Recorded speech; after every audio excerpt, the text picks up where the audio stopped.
que meu avô me contava, que ele já morreu, e meu pai conta até hoje que está vivo, com 85 anos.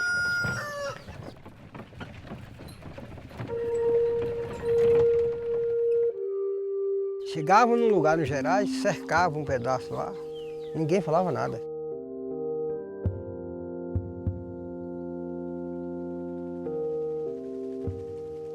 Começava a fazer as roças, criação na solta. Naquele tempo tinha ainda a tradição da cana, da mandioca, fazer farinha, fazer rapadura.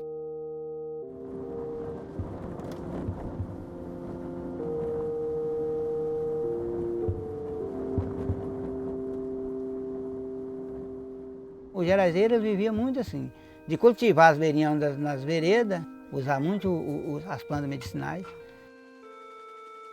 Você põe a madeira onde você precisasse. A água tinha fartura de água.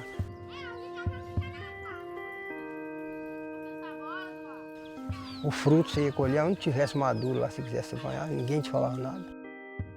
Então era Gerais. Então Gerais também vem da história de terra geral, não tinha divisa, né? Então por isso ela chama Gerais também, porque ela não tinha assim uma divisa.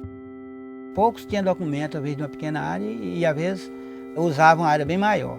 Com essa história do eucalipto começou restringindo essas áreas, ficou pequena.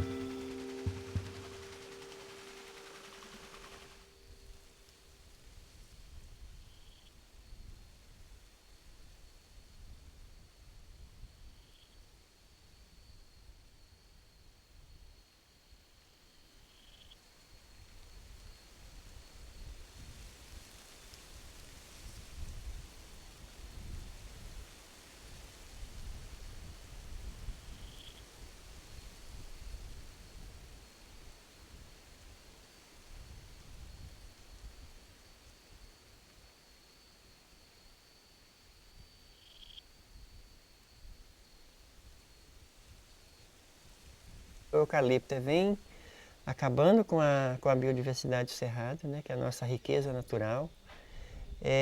Vem acabando com a nossa água e encurralando os nossos agricultores, né? O eucalipto também ele só veio para a região com o incentivo do Estado, né? Então, assim, por outro lado, você tem os agricultores lutando para ver se consegue barrar esse processo, né, de desmato do cerrado e também de plantio de eucalipto. Mas, por outro lado, essas empresas elas vêm para a região com o aval do Estado, né, com a força muito grande.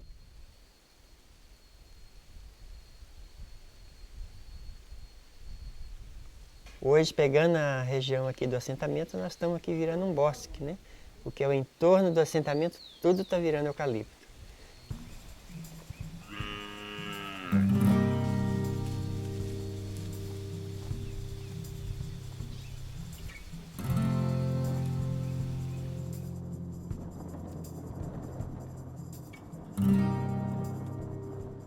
Hoje o assentamento americano tem esse viés aí do extrativismo, né? Um assentamento agroextrativista, né?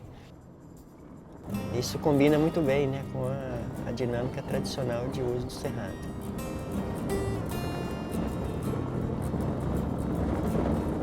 Mandava aqui, Deu pé aqui. Hã? Deu pé. Aí, aqui, ó. Foi pra volta.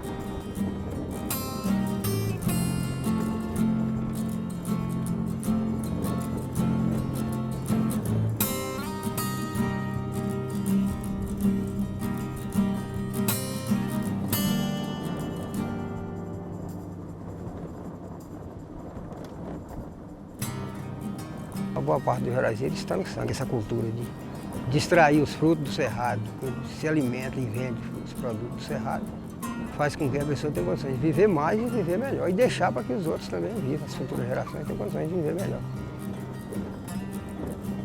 Para viver bem tem que ser o homem e a natureza juntos.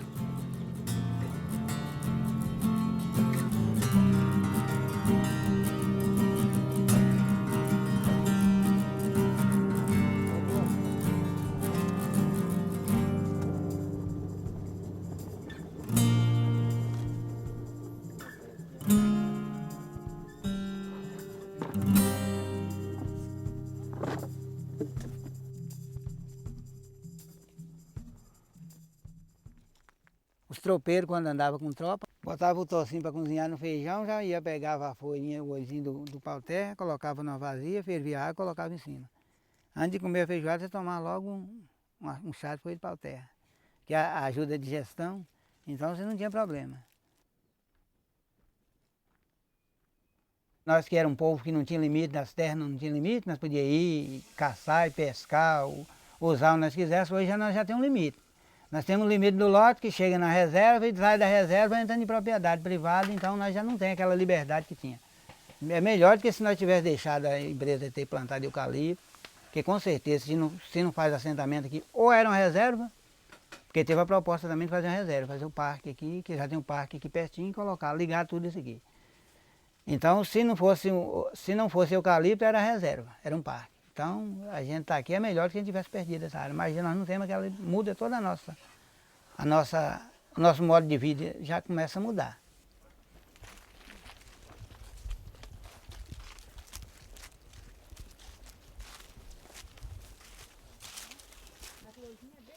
Nós vamos ver aí lugar que já tem flor aberta, vocês vão ver a flor branquinha. Aí ele não tá dando lá porque as queijam muito. É. Eu penso que mangaba não gosta muito de chuva, não. Ué, que esses anos, teve uns anos de chovedor e não produziu nada.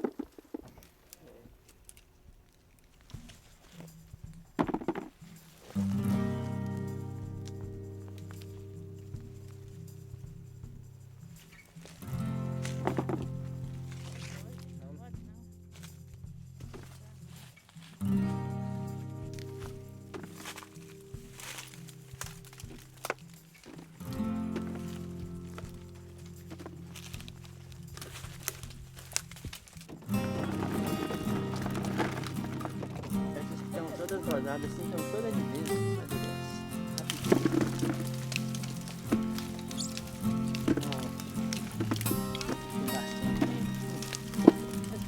Tem dado esse tanto, não tem casar. Esse é pequeno.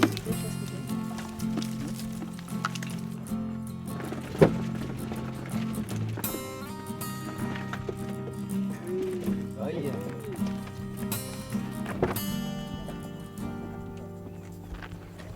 Essa aí dá 25 quilos. Hã?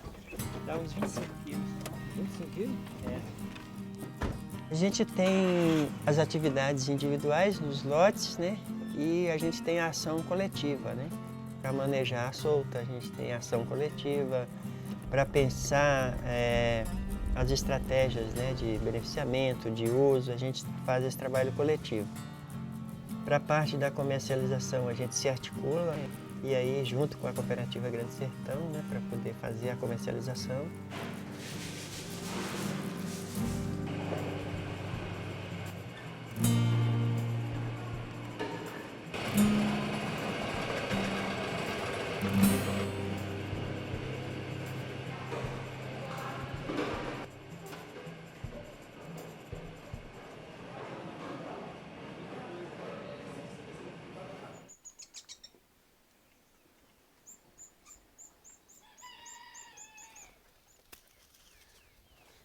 Essa coisa também do limite, da propriedade, isso não tinha mesmo não.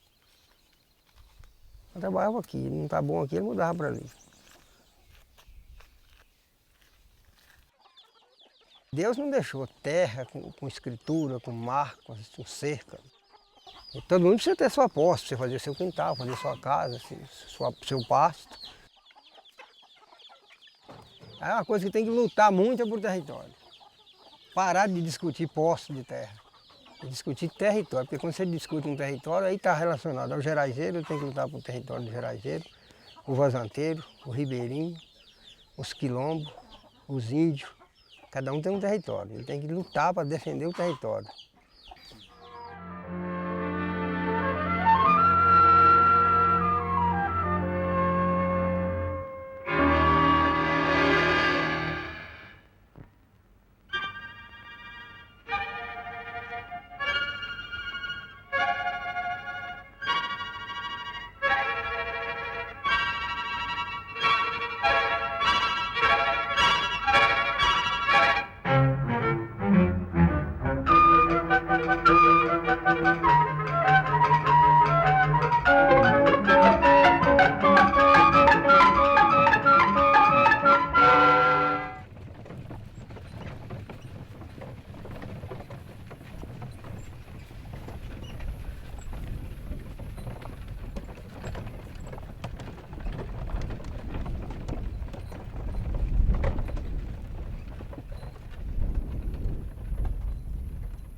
Eu estava com a idade de 19 anos quando eu vim para aqui. Eu estou com 82 anos. Eu fiz muita farinha, bastante farinha mesmo. Todo mundo que tinha uma chácara boa. Aqui tem lugar que você olha assim, você não vai dizer que tinha o que tinha hoje, que é hoje. É uma chácara que sumia dentro. Todo mundo era dono de um chacão de café. O curralão na frente, o gadão e tudo, o tempo todo. Acabou tudo, foi acabando esse tempo todo. Foi virando essa anarquia de eucalipto, acabou com o mundo. E o eucalipto só serve para os ricos. Só para quem quer saber de dinheiro bastante. Eles estão pegando dinheiro bastante, não passa saber se tem gente morrendo de fome, se não morre. Né? É desse jeito.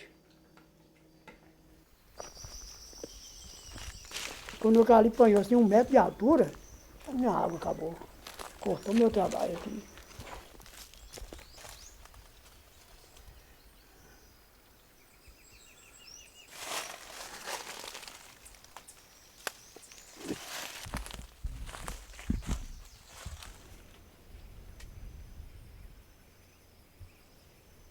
Comecei a puxar a enxadinha, acho que eu tinha 8 anos. Mais ou menos.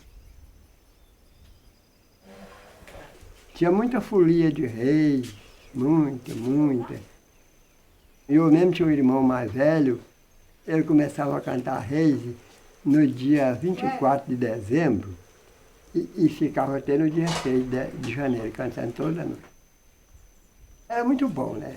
Era um tempo saudável, né?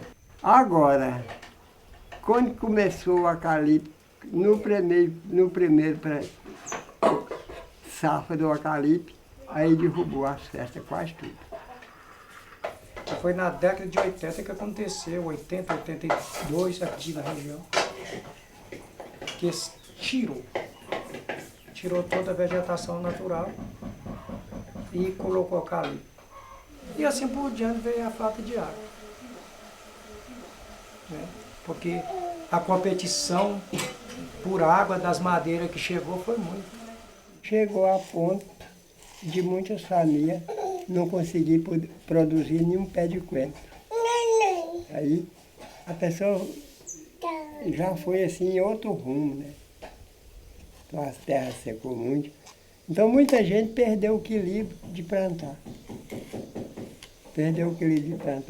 E quando perde o equilíbrio de plantar, o que vai acontecer? Vai comprar só as coisas industrializadas, causando má saúde. Né? A água foi secando aqui tanto,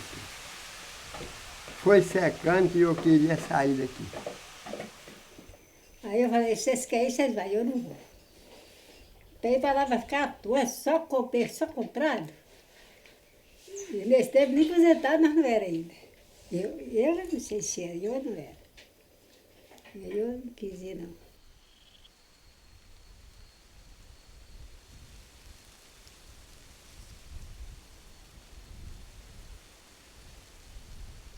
A comunidade de Vereda Funda é um caso assim, bem emblemático de resistência camponesa dos geraizeiros. No final dos anos 70 e início dos anos 80, o Estado arrendou as chapadas em volta para uma empresa de eucalipto. Que ela chegou lá e desmatou tudo, desmatou uma área imensa, né, território tradicional deles, onde eles soltavam os animais, onde eles coletavam as lenhas e as frutas. Eles tiveram a paciência de esperar o arrendamento terminar, 23 anos. Nesse período, as nascentes secaram, os córregos secaram, eles viveram muita dificuldade.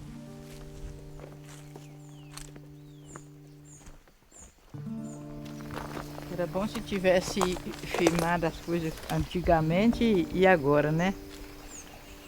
Para ver a diferença como que estava dos 30 anos até agora. Quem já viu um lugar desse só roça, agora só mato, tem hora que fica admirado. Até a gente vai ficando diferente.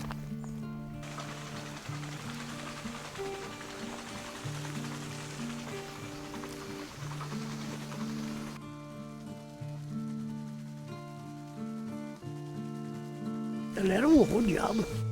Ixi, ela tinha mais de 3 tantos dessas. Mas tem lugares aí que nem essa água não tem. Acabou. Depois do eucalipto, acabou. Não tem.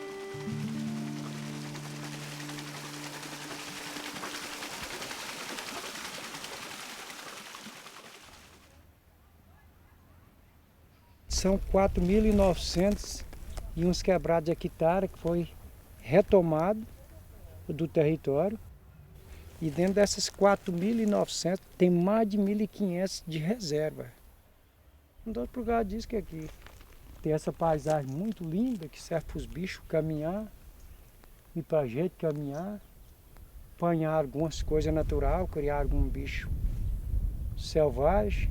E também o pessoal usa aproveitar para a solta de gado, que as roças que tem embaixo são cercadas, as terras mais boas são cercadas.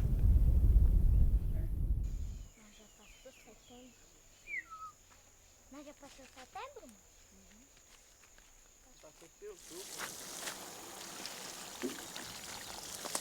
Essa colatina quando crescer vai ser inteligente para burro, viu? Molhar minha cenoura. Esse tropa de fila da puta, fica enorme. Pela puta, molho palavra. Um balde de água desse aqui, ó, dá pra molhar muita horta, viu? Tô achando que você está fazendo sentido. Dá nada. Aí durante a noite fica fresquinho. Vocês têm que aprender a fazer isso.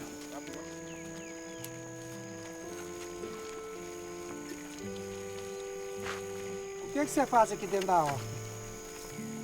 Molhar as mudinhas de senhora. E cuida dos bichinhos ali que tem as galinhas que desapareceu dali. Vem buscar couve pra amanhã fazer a comida. E alface também. E cenoura também. E tem vezes que nós comemos cenoura aqui também. Esse menininho tem conserto pra ele, não.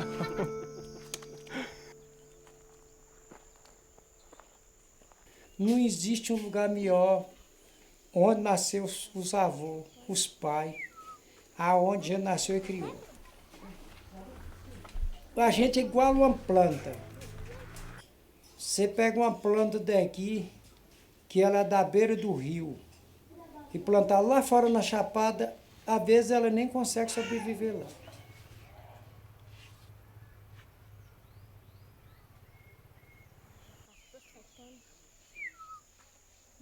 Porque se eu sair daqui e for lá para o estado de São Paulo, às vezes eu vou ter uma vida financeira muito melhor. Mas o dinheiro não faz você viver tão bem, só dinheiro não. É exemplo meu. Quando eu trabalhava fora muito, de lá da onde que eu estava, eu via o salão, eu via o pessoal reunido dos domingos, eu via o seu Nerinho, via a família dele, via outros amigos meus, que não é só eles, mas muitos. E de lá eu via, se eu estivesse lá em casa, eu estava lá na celebração do culto. Né? Se eu estivesse lá em casa, eu ia na casa da minha mãe todo dia, sabe? Se eu estivesse lá em casa, e eu estaria andando a pé nos trilhos de pedra cristal, andando de bicicleta. Eu estava andando no mato, eu estava convivendo lá na minha nascente de água, lá na minha propriedade, junto com meus meninos. Né? Então, se você sai daquele convívio onde é que você vive ali é uma grande parte da sua vida, da construção de vivência boa que você tinha ali, fica para trás e que você não consegue aquilo em outra região. Sabe? Então, a história nossa se concretiza aí, porque nós convivemos aqui há muitos anos e a gente sabe que não é só nós que gosta daqui, que aqui também só nós mais velhos, mas muito jovens, já experimentou ficar fora e não conseguiu ficar. Voltar para a casa dos pais, voltou para viver na comunidade, que não é só eu. Né? Não é só eu que falo isso, porque várias pessoas podem dar testemunho. E a gente quer viver e quer viver muito bem.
Não, não.